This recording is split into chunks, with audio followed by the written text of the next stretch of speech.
মানুষের তো একটা থাকে যে এদের সাথে আমার কাজ করবার ইচ্ছে ইচ্ছা রয়েছে।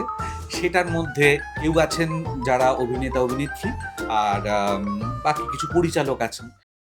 স্বস্তিকাকে আমি খুব অ্যাডমায়ার করি একজন অভিনেতা হিসেবে। ও খুবই পাওয়ারফুল একজন অভিনেতা এবং অলরেডি সেটা ও এত বছর ধরে বিভিন্ন ধরনের চরিত্র করে নিজেকে ভেঙে গড়ে ও সেটা প্রমাণ করে দিয়েছে। আমার বলার অপেক্ষা থাকে না। মানুষের তো একটা থাকে যে এদের সাথে আমার কাজ করবার ইচ্ছে ইচ্ছা রয়েছে। সেটার মধ্যে কেউ আছেন যারা অভিনেতা-অভিনেত্রী আর বাকি কিছু পরিচালক আছেন।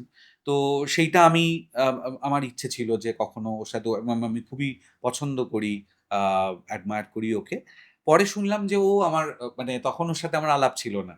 আমি অন্য অনেকের কাছে শুনেছি বা ও কখনো বলেছে যে আমার এটা খুব ভালো লেগেছে, এই করেছে। তো ওইটা একটা মিউচুয়াল অ্যাডমিরেশন আরকি। আচ্ছা। আমিও পছন্দ করি, ও পছন্দ করে। আমিও অপেক্ষা করেছিলাম যে কখন আ একসাথে আমরা অভিনয় করতে পারবো।